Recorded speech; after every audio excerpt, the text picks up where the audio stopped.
qu'elle prenne seulement Luc 8:35, mais je vais l'arrêter quand je saurai que ce que je voulais avoir est sur Luc 18:35.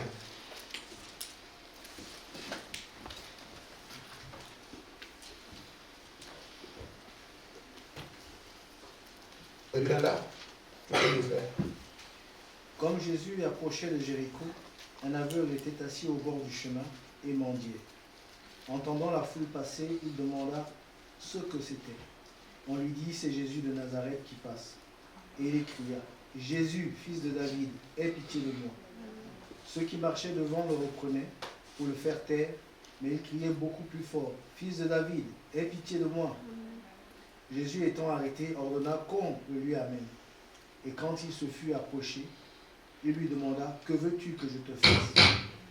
Il répondit, Seigneur, que je recouvre la vue. Et Jésus lui dit, recouvre la vue, ta foi t'a sauvé. À l'instant, il recouvra la vue et suivit Jésus en glorifiant Dieu. Tout le peuple, voyant cela, loua Dieu. Amen. Amen. Donc, Hébreux 11:6. Or, sans la foi, il est impossible de lui être agréable. Car il faut que celui qui s'approche de Dieu croit que Dieu existe, et qu'il est le rémunérateur de ceux qui le recherchent.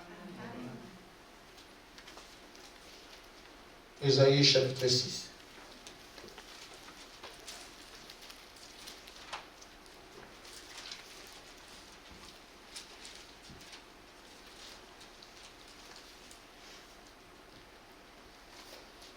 Je vais commencer au verset 4.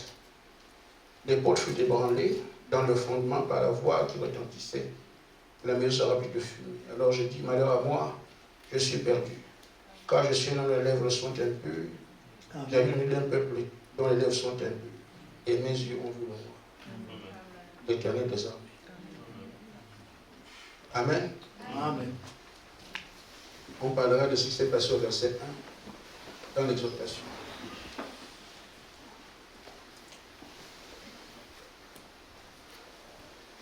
Si tu sais que je suis ici, que veux-tu que je fasse pour toi? Amen. Amen. Amen. Si tu sais que je suis ici, que veux-tu que je fasse pour toi? Nous venons de vivre une vraie réprimande. Amen. Amen. C'est un véritable état de conscience totale. Amen. Amen. J'ai envie de dire, cherche à son temps.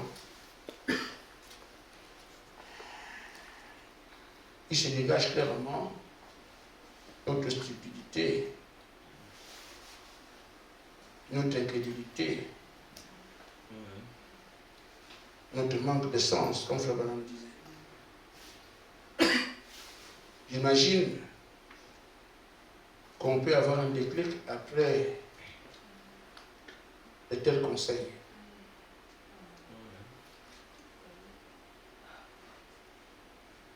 J'ai essayé de regarder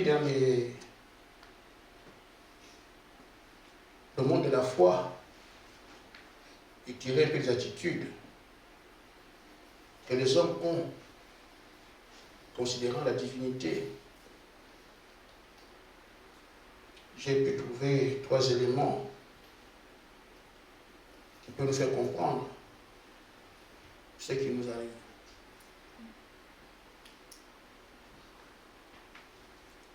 Il y a donc la pratique religieuse. La première chose, c'est ça. La pratique religieuse,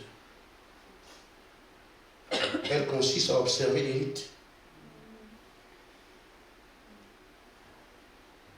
Donc, dans toutes les religions, ils ont des amulettes, des choses comme les encens, l'eau bénite, même parfois le sel. Toutes ces choses qui n'ont aucune place dans l'Écriture participent à l'exercice religieux. Parce que Dieu ne s'y trouve pas. On voit ceux qui donnent des sacrifices des enfants en caïman. C'est une pratique religieuse. pour ceux qui marchent dans le feu, et même ceux qui s'effrient des sacrifices, et d'autres même montent à la croix. Toutes ces choses sont des pratiques religieuses qui font que l'homme se dise je suis dans la sainte divinité, alors qu'en fait, il est plein dans la religion, sans comprendre que la religion et Dieu, c'est deux mondes différents. Il y a aussi le membre d'une communauté. Là, cette fois-ci, on se rapproche de quelque chose d'acceptable. Ce membre métise l'heure. Il va à l'église à une certaine heure. Le culte commence. Il sait qu'on va lire la parole. Il amène la Bible. Il sait qu'on va chanter. Et puis chez lui, il prend les maracas. Quand on va chanter, je vais bouger aussi mon truc. Amen. Il sait aussi qu'on va prier, parce qu'on ne peut pas prier. Ces trois choses sont observées dans chaque mouvement, dans chaque communauté chrétienne. Le membre qui est membre d'une communauté va s'armer de ces choses. Je dis bien, il sait comment lire la parole, alors il a sa Bible, il la met en main. La parole sera lue. Il sait aussi que dans notre communauté, nous chantons, nous dansons. Ils pêchent du matériel pour venir secouer. Et tout ce qu'il y a ici, hein, les guitares, la personne a acheté ça, c'est eux-mêmes. Et j'ai dit, chapeau. Les basses, les mains, tout ce que vous voyez ici sont les gars qui ont bâti d'or. Parce qu'on sait qu'on doit chanter. Donc, parfois, les instruments sont là. Avant même qu'on ne soit assis, que les gens ont déjà pris le maracas, avant qu'on ne soit assis. Et c'est qu'on va chanter. Mais le jour où on ne chante pas, il fait comment? On ne peut même pas chanter. C'est ça, c'est posé là pour ça. Donc, le culte, on sait déjà comment ça se passer. Et la prière, c'est automatique. Avec les chrétiens, on priera. Là, c'est le bon membre de l'Église qui sait ce qu'on doit faire quand on va à l'Église. Ce n'est pas comme ça que le croyant agit. Amen. Le croyant, lui, tient compte de Dieu qu'il va rencontrer. Et tout le reste, là, va autour. La première préoccupation du croyant, c'est Dieu qu'il va chercher, à trouver. Amen. Amen. C'est à cela que nous sommes invités maintenant. Nous ne sommes pas dans une pratique religieuse. On est un peu dans le culte religieux. On sait qu'on va prier, on va chanter, on a pensé de ça. Mais ce qui nous manque ici, il dit, vous m'invitez, vous savez que je suis là. Et pourtant, on fait tout ce qu'il faut. Mais lui, non. C'est ce renversement qui nous est clairement affiché là, et tout le monde sait que c'est comme ça. Donc la question, qu'est-ce que tu fais ici? Beaucoup ont eu du mal. Or, il a déjà parlé. Il dit, quand vous venez ici, vous venez pour moi. C'est pas ça? Mais pourquoi c'était difficile? On a oublié. Que quand nous venons ici, nous venons premièrement pour lui. Amen. Et quand on vient pour lui, on a trouvé un croyant. Pourquoi? Le croyant l'a mis au centre, il chantera pour lui. Amen. Il s'adressera à lui dans sa prière. Amen. Amen. Amen. Il le glorifiera il échangera avec lui. Si c'est lui qui est au centre, voici un croyant. Il fera tout le reste des choses, mais en relation avec lui. Comme aussi nous venons chanter parce qu'on est membre. Mais quand on est membre, lui n'est pas dedans.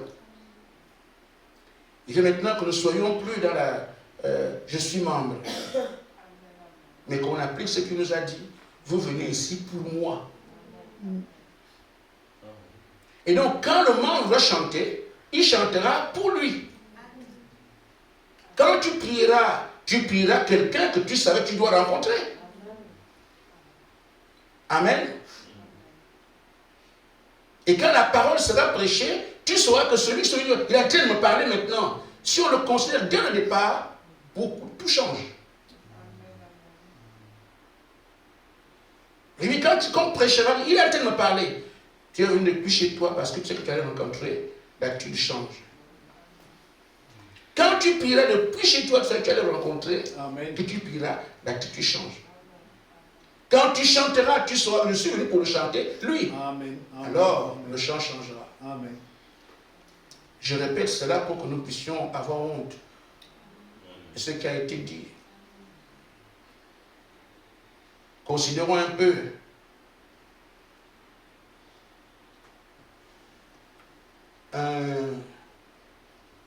le chef d'État africain qui ont tout l'argent du pays, les autres n'ont rien. Beaucoup ont tout fait pour rencontrer Bongo, n'ont pas pu. Parce qu'ils savaient, quand tu rencontres le président, ta vie est garantie. Tu ne sors jamais de son bureau. Tu n'as pas minimum 30 000 euros. Il a organisé son système comme ça. Pour que tu traverses les méandres, arriver jusqu'à lui. Beaucoup ont fait le sacrifice pour y arriver. Eh bien, non. Bon, on sait que quand on croise un chef d'État en Afrique, le rapport que vous allez avoir là vous ouvre forcément toutes les portes. Si tu as pris la maison de quelqu'un, tu ne vas pas quitter. Tu vas rester là. Le président a dit qu'il reste là, puis c'est fini. Terminé. Parce que la parole des dictateurs, c'est ça la loi dans la dictature. C'est le dictateur qui est la justice.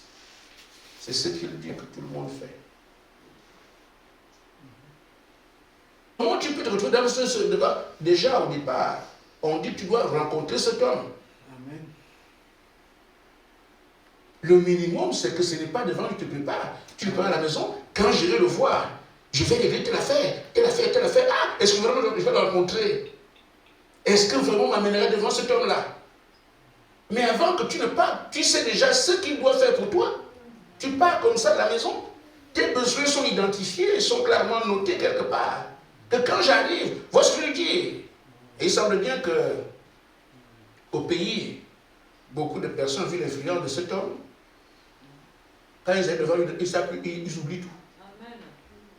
Amen. Amen. Ah, des histoires vraies. Hein? Amen. Quand cet homme vous rencontre, il est dans tous ses fidèles, sa société, il a brisé. Il n'y a que la touche qu'il met pour te recevoir. Quand tu arrives, tu ne sais plus quoi dire, tu oublies tout. Amen. Mais ceux qui sont aussi, Amen. quelque part, ils parlent aussi. Amen. C'est le président, je suis venu pour telle ou telle chose. Et jamais tu ne partiras pas sans une solution. C'est pour ça que je se battais pour entrer là-bas. Ça disait, la dictature, c'est pas, vous n'entendez pas de ça, mais c'est notre monde. Maintenant, frère, mais c'est quelque chose d'assez simple ici, c'est une image simple. Vous allez voir un dictateur, un homme mauvais, mais qui a fait son système, celui qui ne se donne pas comme ça pour cultiver que les gens beaucoup plus aillent vers lui. Tu te prépares à la maison, quand je vais le voir, il me faut ça. Les gens viennent avec des voitures, des maisons. Je n'ai pas encore construit à mon âge, monsieur le président. Je cherche un emploi. Il reste devant toi. Il ne va pas faire ça. Si tu es arrivé à le voir, tu vas avoir un bénéfice.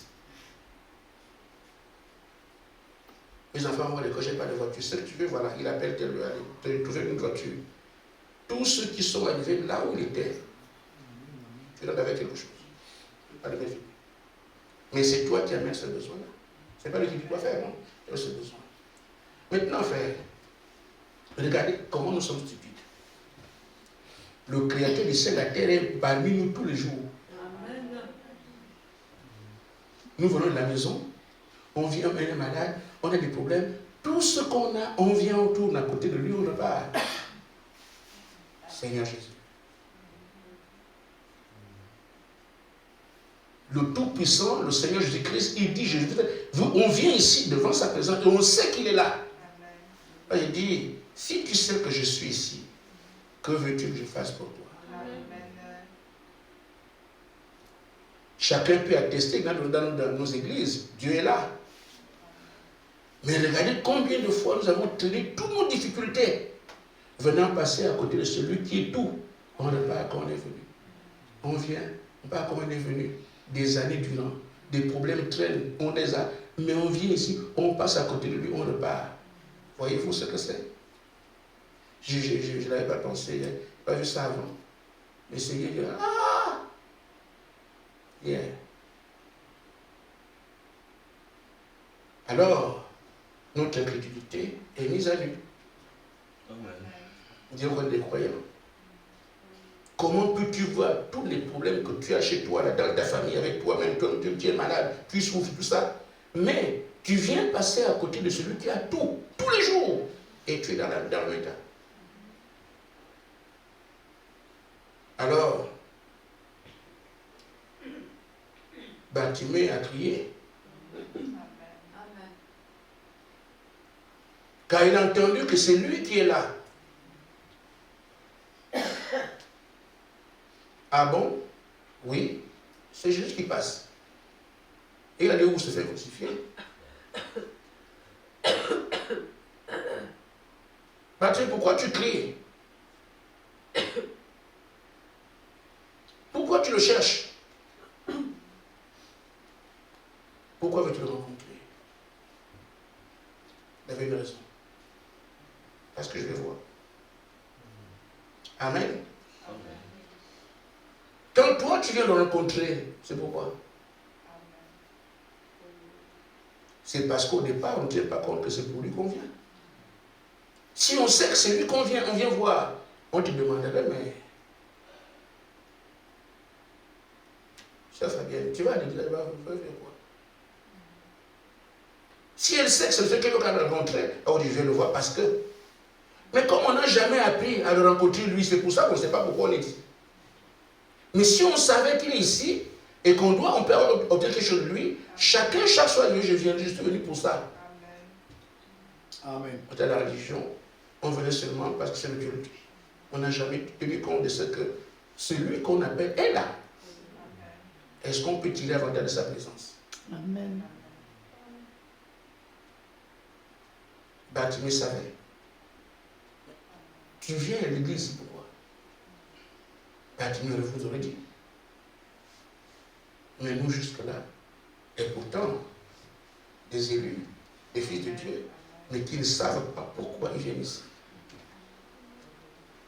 Je reprends, il dit, vous venez ici pour lui. Le jour où tu tiendras, quand je vais pour le rencontrer, tu sauras aussi que tu peux lui demander quelque chose. C'est pas dire, vous pouvez venir ici, rentrer avec chaque fois. Il dit, chaque jour, vous pouvez venir ici, reprendre quelque chose et partir avec. Vous n'oubliez pas. Juste un exemple encore que je me plaise à vous donner. J'étais assis en tant que brebis de l'église. Et c'est là que j'ai lu toutes mes brochures. Dans l'église à l'heure, ça peut être des brochures. Et quand le service est là, j'ai des brochures. Quand on commence la réunion, je suis tranquille. Amen. Vous savez la brochure pour aller dans l'adoration, vous êtes bien. Ce n'est pas comme quelqu'un qui rêve. Tu es en train de lire là, et après on sait le Seigneur, il y a quelque chose qui change. Celui qui ne lit pas au début, il dit bon, c'est maintenant qu'on. Oh non, tu as commencé en lisant. Amen. On appelle ça l'atmosphère. Et ceux qui ne lisent pas. Oh, le Seigneur dit soit tu pries, soit tu lis. Amen. Lisez, vous allez voir, quand vous lisez, l'histoire là, parfois même, quand on commence la réunion, oh, comment on commence, mais j'étais déjà juste. Voilà. Amen. Mais si vous ne lisez pas, vous ne pouvez pas capturer. Oh, ça te capture. Quand tu dis ça, oh, c'est mal qu'on était déjà en train. Tu étais où? En communion avec Dieu. Il faut continuer dans l'adoration. Mais quand on est là, on ne prie pas, on ne lit pas. Mais on est humain, on est où là? Amen. Amen. Amen. On est quelque part et on s'est perdu. Après, il arrive ce que Maman Charlotte disait que. Amen! On va sortir maintenant. Elle regarde les gens. Ah, je suis dans le sac. Une maman catholique. Mais quand on allait à l'église, Ah, trop de choses, elle dort. 40 ans, c'est fini, c'est fini. Ah bon, ah bon. Elle aussi prend de ça. C'est comme ça. Et je dis donc, quand j'étais assis, j'étais habitué, plusieurs années. J'ai lu les brochures, je me raconte là. Après, le pasteur dit, frère Gaspard, deviens ici. J'avais un poste, mais je ne voulais pas. Je m'étais assis quand je lisais. J'étais habitué à ça. Maintenant, quand tu deviens huissier, tu te places ici, tu ne pries plus comme ça, comme tu as dit. Tu ne peux pas dire, tu dois passer, voilà comme on fait ici là. Donc, mon habitude, je l'ai perdue. Alors j'ai dit au Seigneur, je ne me sens pas bien. J'étais à des unions comme ça, il dit, je ne me sens pas bien. Le Seigneur m'a dit de me mettre debout, mais quand j'étais assis, j'étais bien, je lisais, je priais. Maintenant qu'on me met debout, si tu sais que ce que je fais là, je n'ai pas de problème, viens me toucher. Il m'a traversé le mur, il m'a pris comme ça. Je n'ai pas oublié. Parce que je sais, c'est ça, je n'ai pas dit de faire des convoitables des mains, mais je dis c'est quelque chose que je n'ai pas oublié. J'ai traité avec le Seigneur en disant que quand j'étais assis, j'étais bien. J'étais en communion avec toi de parler brochures et tout ça. Quand je vais alors à l'adoration, alors le Dieu que j'ai lu, j'étais bien. Mais là, on dirait. Et avec ça, quand j'étais ici, je ferme les yeux en priant. J'étais habitué à fermer les yeux quand tu pries. Oh, Dieu ne prie pas les yeux fermés. S'il y a un incident, il fallait apprendre à prier les yeux ouverts. Tu fais tous les yeux ouverts. C'était difficile. Prier les yeux ouverts, j'arrive pas. Tu vois les gens là-bas, tu peux plus, la concentration manque. Ça, j'ai demandé au Seigneur, si là où je suis ici, tu es encore avec moi, fais-moi un signe, je veux que tu me tapes dans le dos. J'étais adossé au mur. Si quelqu'un va dire c'est moi, la personne sort d'où j'étais adossé au mur. J'ai fait exprès. Il dit bon, donc c'est comme ça que je me suis installé dans le métier d'huissier, diacre, administrateur jusqu'à la suite. Parce que je savais que étant debout, Dieu est avec moi. Osez demander n'importe quoi pour construire vos témoignages. N'ayez pas peur. C'est cette peur qui fera que vous n'aurez rien. Mais si quelqu'un dit, je sais qu'il est là ce soir, je veux ça, dites-lui, Seigneur, j'ai fait ce que tu as dit. C'est comme ça qu'on construit une église surnaturelle. On fait des propositions, les gens montent de propositions, ils prennent Dieu au monde. Terminé. Et ce que le Seigneur a dit au jeu de Bar-le-Duc, il dit, c'est parce que vous m'avez pris au mot. On les connaît, ces gens qui dirigent les réunions là-bas. Vous les connaissez, mais comment? C'est parce que dans leur cœur, c'est dégagé quelque chose. Et nous parlons d'eux, et il nous dit, vous priez pour eux. On a prié pour les gens de Bar-le-Duc hier. Il dit, c'est pas comme ça. Vous priez pour la même chose qu'ils sont fait, vous. Quelle honte. Oh, c'est normal, quand on dit les frères qui sont en train de prier là-bas, c'est merveilleux, Seigneur, soutiens-les, Seigneur, aide-les, crée-les, donne-les leur. Oui, je sais, c'est pas à vous de faire ça. Priez pour vous aussi. Parce que ce qu'ils ont fait là-bas, je peux le faire avec vous. Amen. Frère Branham dit que Jésus n'a pas entendu la voix, le cri de Bartimée. Les gens pensent que il a beaucoup crié fort. Non, il dit c'est sa foi qui l'a arrêté. Amen. Amen. Il dit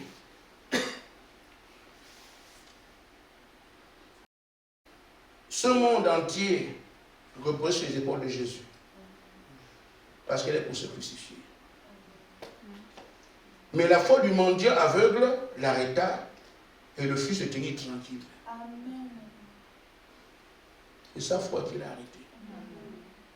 Il était convaincu lui-même que Dieu est échoué ici. C'est quoi l'apôtre Paul dit. C'est lui qui s'approche de Dieu. Doit croire que Dieu existe. Amen. Et qu'il peut répondre à cette prière. Amen. On peut oser ce soir demander n'importe quoi, sachant qu'il est ici. Quand tu peux rentrer ce soir avec quelque chose, tu te souviendras de cette réunion. Comme il dit, frère Gaspard, lentement, du Saint-Esprit. Mais parfois, j'entends les gens, lentement du Saint-Esprit, tu peux savoir, mais je ne sais pas de quoi il parle. Oh, j'ai le Saint-Esprit, j'ai le Saint-Esprit. Quand il parle comme ça, il ne sait pas de quoi il parle. parce que le Saint-Esprit viendra. Quand j'ai entendu, j'ai relis les histoires des réveils, ce qui a commencé en Arménie avec le professeur Parham. Dans son église, là-bas, les gens étaient en train de recevoir le Saint-Esprit. Et la fille qui a témoigné dit que j'ai senti les courants d'eau vive couler. Je dis, c'est comme ça. Ce qu'elle dit là, moi je l'ai vécu. Frère Branham dit la même chose. Il y en a qui parlent de la puissance qui vient. Je l'ai vécu, j'ai de la puissance, je sais, je peux soulever avec un seul bras, tu peux soulever la chair là. Ils vont vous dire que cette puissance-là m'a envahi. Tu sais. Mais quand quelqu'un peut dire, l'église avait fermé, puis je suis à la maison, je me suis mis à prier, je crois que c'est quelque part là que j'ai reçu le Saint-Esprit. Vous voyez. Et je suis allé prier. Et quand je suis reparti, je crois que c'est quelque part là. Vous sentez bien que c'est vide. C'est quelque part là où que j'ai reçu le Saint-Esprit. Mais c'est comme, j'ai bu l'eau. Et j'ai regardé Jacques. Après, j'ai continué à prêcher. C'est ça, c'est comme ça. On n'imagine pas, je pensais que j'ai bu l'eau, on dirait c'est là que j'ai bu. Non, j'ai bu, j'ai regardé Jacques. C'est un effet. Ce que Frère Branham appelle l'expérience du Saint-Esprit. Amen. Amen. Vous pouvez avoir cela ici. Si nous croyons que le Seigneur est ici, et qu'il me demande qu'est-ce que tu veux que je fasse pour toi, je peux répondre. Elle sait répondre en même temps. Je peux dire, je pense que je veux. Non, je sais ce que j'ai. Il dit, c'est ça que je veux. La réponse qui viendra là aussi, c'est le prolongement de ton besoin. C'est ce qui construit le témoignage d'après. J'ai cru que le Seigneur était à l'église. J'ai dit, Seigneur, je ne sors pas d'ici avec la toux là. Et après la toux est partie, je suis arrivé à la maison, je me sentais bien. C'est tout. Est-ce qu'on va dire, est-ce que le Seigneur a déjà guéri un jour? Je crois qu'en 99, on avait prié pour moi, et puis bon, je sais ce qui s'est passé, mais je crois quand même que je me suis senti bien après. C'est pas un effet de Dieu, je crois que c'est une affaire que, quand j'étais à l'église, j'ai dit, je suis malade, j'ai la toux. Seigneur, tu es ici, je ne veux plus partir avec ça.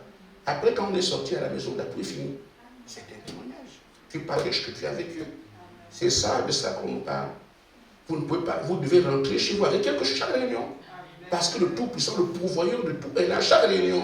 Nous avons été stupides, venir avec des problèmes, repartir avec eux, alors que celui qui les résout est là à côté. Voilà. C'est ce qu'on nous dit. Elle n'a pas dit vous allez inventer n'importe quoi, non. Ça doit venir du cœur. Amen. Amen. Ce n'est pas un défi. Amen.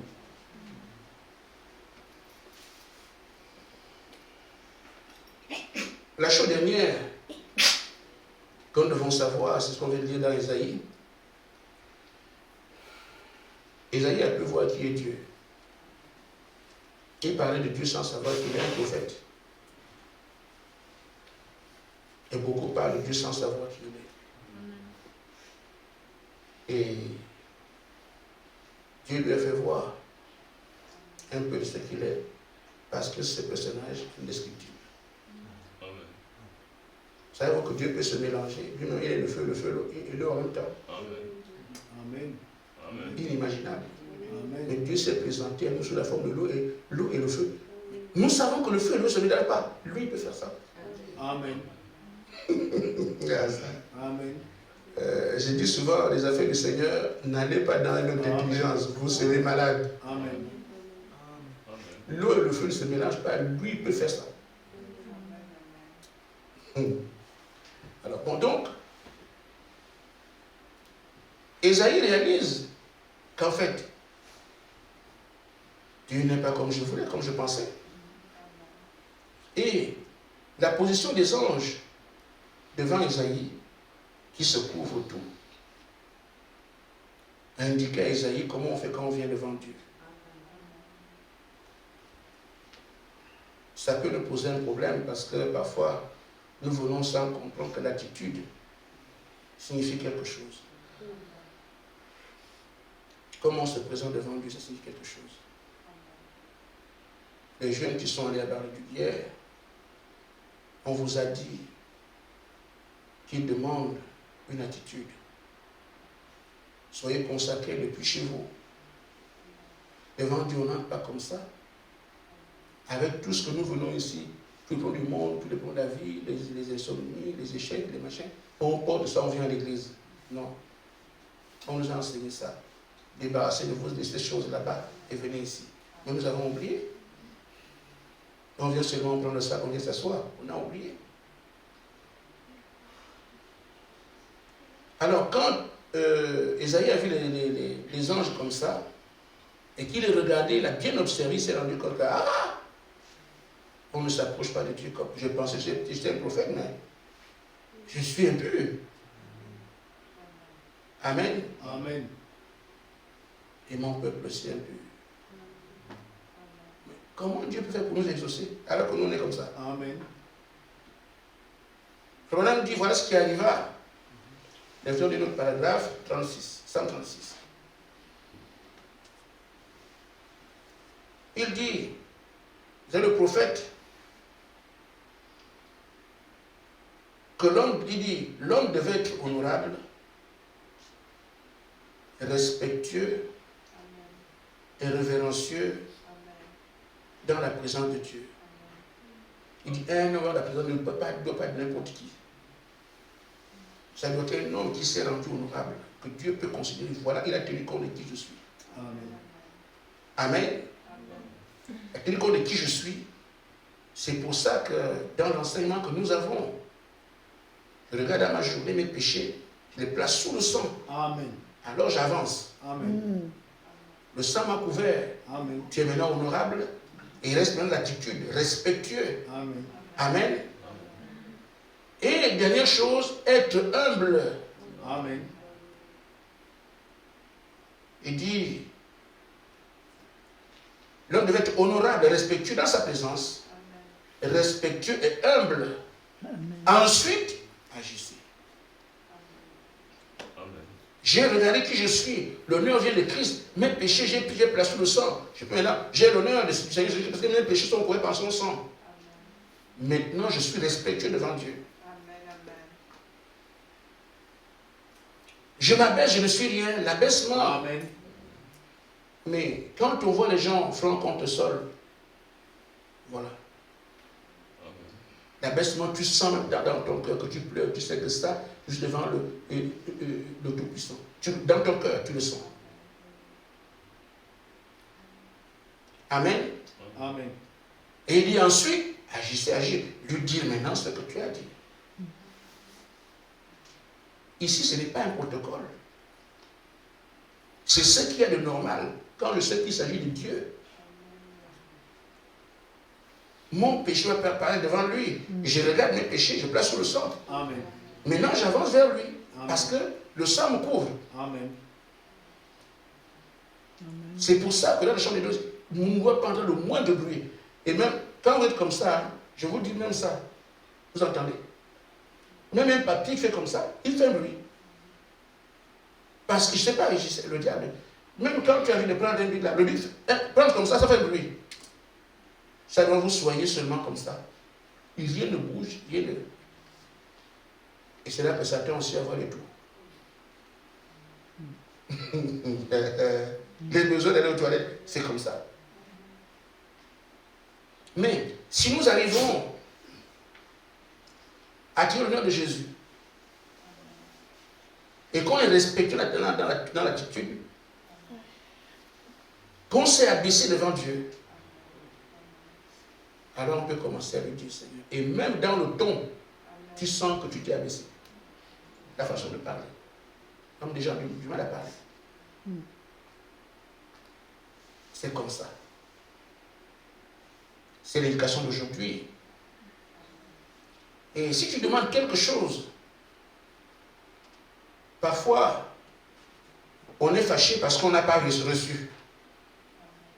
Dis mais non. Si tu crois en lui, alors tu laisses décider de quand tu donnes ce que tu as demandé. Amen. Amen. Si tu fais de lui ton cheval, je donne les coups, le cheval ne bouge pas. Alors moi je m'en vais, ça c'est pas un bon cheval. Dieu n'est pas ton cheval. Amen. Le prophète dit, Quand vous demandez quelque chose à Dieu, restez là jusqu'à. Amen. Il dit, je me sens bien. Restez jusqu'à ce que, jusqu'à quand? Jusqu'à ce que cela arrive. Et tu es content. Nous, t'as dit, j'ai prié, il n'a pas répondu, je suis fâché. Alors là c'est... Voilà, donc, c'est comme ça. Hein? C'est moi ton chien. Tu viens me dire, moi j'exécute. Ce n'est pas comme ça qui est Dieu qui est sujet. Amen. Amen. Et c'est Satan qui va briser votre foi en disant, tu as prié, tu as eu. Non, ce n'est pas ça. Il est libre de me donner ça aujourd'hui comme l'année prochaine. Voilà. Ça, c'est le secret principal. Quand Dieu voit ce type de foi-là, il ne peut pas ne pas l'honorer. Il a prié, je n'ai pas donné. Mais il est resté comme s'il n'y avait rien. Voilà quelqu'un qui a confiance en Dieu. Et non qui cherche à satisfaire ses besoins. Amen. Il dit jusqu'à quand? Jusqu'à ce que ça arrive. Il dit réclamez-le, croyez-le, agrippez-vous à cela. Passez à l'action, témoignez de cela. C'est ça. C'est ce qu'on appelle les hommes de foi. Que Dieu m'ait donné, ce n'est pas la même chose. Je le viendrai. Je lui montrerai que j'aime. Parce que certains aussi, tu demandes une chose, tu voulais seulement tester Dieu comme tu es très fort. Comme ça ne marche, tu chantes, tu vas demander autre chose. Mais celui qui voulait une chose restera toujours sur la même chose. Jusqu'à ce que. Amen. Je pense qu'on a compris. Si tu sais que je suis ici, qu'est-ce que tu veux faire pour toi? Que Dieu vous bénisse. Amen.